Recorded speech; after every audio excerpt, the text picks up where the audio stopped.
Véritable success story de la radio Espace Guinée, les Grandes Gueules, détentrices des meilleurs scores radio en Guinée, de la meilleure émission talk show, a donné le créneau horaire du départ au bureau et du retour à la maison, récoltant depuis des années consécutives le titre d'émission la plus écoutée en Guinée, toutes catégories confondues. Un grand total de plus de 5 millions d'auditeurs ont été fidèles au talk show Les GG, diffusé jour après jour sur toutes les stations du réseau Adafo Média de 9h à 10h30, un exploit qui restera longtemps dans les annales de la bande FM en Guinée. Dans un instant, nous allons faire le tour, évidemment, avec quelques leaders qui vont intervenir du côté de l'UFR, Dine Touré, que nous allons appeler, et quelques réactions d'ailleurs du côté de l'UFR, avec Fodé Baldé. Bonjour Lamine, bonjour à toute l'équipe, mes voeux les meilleurs du nouvel an. Dites à Bouakar de ne pas occulter dans l'analyse l'acte historique des élus de l'UFR. Ces derniers ont quitté la salle pour ne pas être complices de ce que nous vivons aujourd'hui avec ce code électoral. Les faits sont vraiment têtus en histoire. La question du troisième mandat n'est pas la seule affaire de politique, c'est une question de survie démocratique. Cette affaire est celle de toutes les personnes attachées donc aux valeurs démocratiques. C'est évidemment Fodé Baldé du côté de l'UFR qui réagit ce matin. Il y a Diallo Abdoul qui réagit aussi sur Twitter, #EspaceGG. Bonjour les Grandes Gueules. En écoutant Sidia Touré dans l'émission Soumouni, on a l'impression que le bonheur a complètement fui la Guinée. Et bien voilà, il est dessus, il le dit. On reste avec cet autre, évidemment, toujours sur notre #EspaceGG, Crismo, qui réagit. Bonjour les Grandes Gueules, on sait que ce qui concerne ce fameux accord,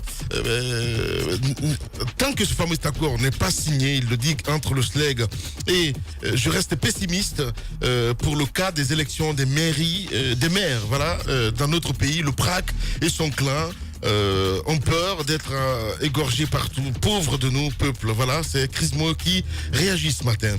Au travail public, Titi, tu nous parles d'un double financement. Oui, j'aimerais pour faire dans la prudence parler de soupçon de double financement. C'est important.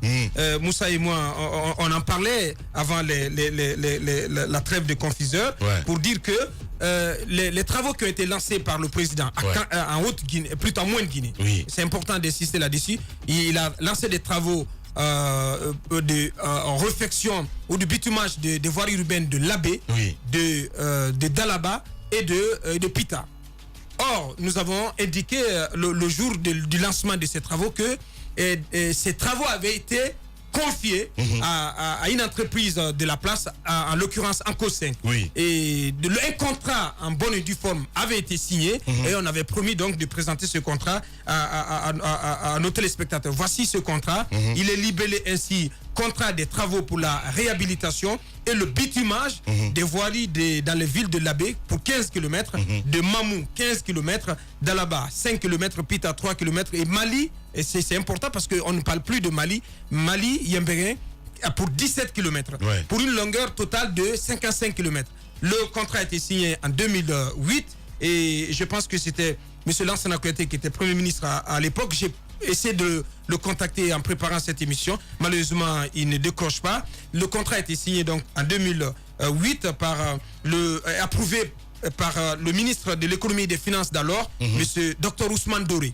Donc c'est un contrat qui existe entre l'État guinéen, représenté par la direction de l'aménagement du territoire et la direction nationale de l'aménagement du territoire et de l'urbanisme d'ATU, et l'entreprise Anco 5 qui est donc domiciliée au quartier Wanindara dans la commune de Ratoma, donc une entreprise qui n'est plus à présenter.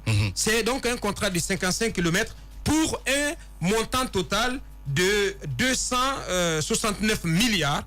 C'est important de le dire, c'est un chiffre qui donne du tournis.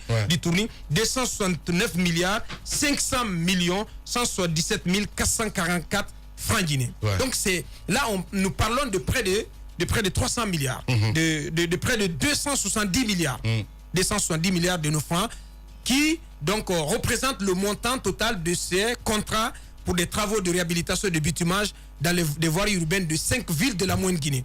Qu'est-ce qui s'est passé? Est-ce que ce contrat a été exécuté? Pourquoi ce contrat n'a pas été exécuté? Parce que il a été signé en 2008. Et comme on le dit, l'État, c'est la continuité. Pourquoi ce contrat n'a pas été exécuté? Je voulais poser la question à l'actuel ministre des Travaux publics, M. Moustapha Naïté, pour savoir qu'est-ce qu'il sait de ce contrat. Pourquoi ce contrat n'a pas été exécuté? Est-ce que ce montant a été payé à l'entreprise Anco 5 qui est aujourd'hui qui a fait banqueroute, qui a fait faillite, dont les travailleurs, c'est une centaine de travailleurs de Guinée, se sont retrouvés complètement sur les carreaux, sans situation, sans règlement. Et c'est un dossier aussi sur lequel on va revenir. Et donc, c'est important d'interroger l'histoire de ces contrats pour qu'on sache la lumière, pour qu'on sache est-ce que ce marche, pourquoi ce contrat n'a pas été exécuté. Et si ce montant, une partie de ce montant a été payé à l'entreprise Anco 5 et que cette entreprise n'a pas pris la peine d'exécuter le moindre travail, d'exécuter les moindres travaux sur le terrain, c'est important qu'on demande des comptes à cette entreprise. Et si des responsables étatiques de cette époque ont été mêlés à cette situation, à ce contrat, qu'ils aussi donc répondent de toute cette situation. Voilà, allez-y Moussa. Vous savez, les crimes financiers dans notre pays ne sont jamais punis. Ouais. Les anciens crimes financiers sont enfouis dans les abysses de l'oubli par de nouveaux crimes financiers. De telle sorte que vous ne pouvez pas vous rappeler de l'ancien parce que le nouveau est très clinquant, le nouveau vous interpelle plus. C'est comme ça qu'on enterre les crimes financiers et que les gens se donnent une certaine virginité sur la scène publique.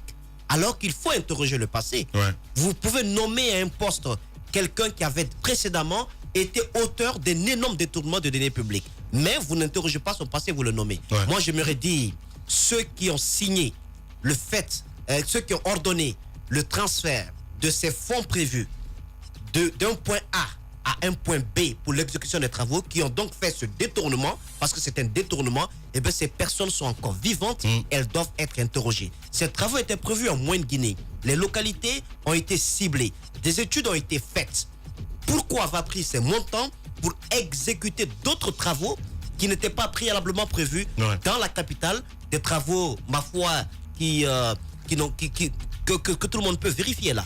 Donc, on sait de quoi je parle du côté du ministère des Travaux publics, qu'on ne laisse pas tomber cette histoire comme ça. Ouais. Parce que le peuple a payé 2 fois de ses poches pour pouvoir financer des travaux qui auraient dû être faits il y a longtemps. Ce n'est pas normal. Il faut des audits. Le chef de l'État brandit ces audits comme une menace vis-à-vis de ses anciens ministres, vis-à-vis de certains anciens dignitaires. C'est pas pour lui qu'il le fait. C'est pour nous qu'il le fait. Ouais. Pour que ça puisse faire tache d'huile et que désormais, personne ne puisse se permettre quand même d'agir de la sorte. Si il n'y a pas d'enquête, il n'y a pas de sanction, eh bien vous ouvrez le bal à tous ces fossoyeurs de l'économie nationale. Voilà, on va venir dans un instant, mesdames et messieurs, on parlera du SLEG, entre autres, Abdoulaye Sow, nous allons le joindre. Et puis, on joindra aussi monsieur Baouri, il faut le rappeler, vice-président de l'UFDG, acteur politique, et Dine Touré du côté de l'UFR. Une pause, on revient. Radio Espace, les grandes gueules. Leur spécialité, c'est la démesure totale. Tant qu'ils ne changeront pas, nous ne changerons pas non plus. Les grandes gueules, à suivre tous les jours sur la radio d'opinion. Radio Espace.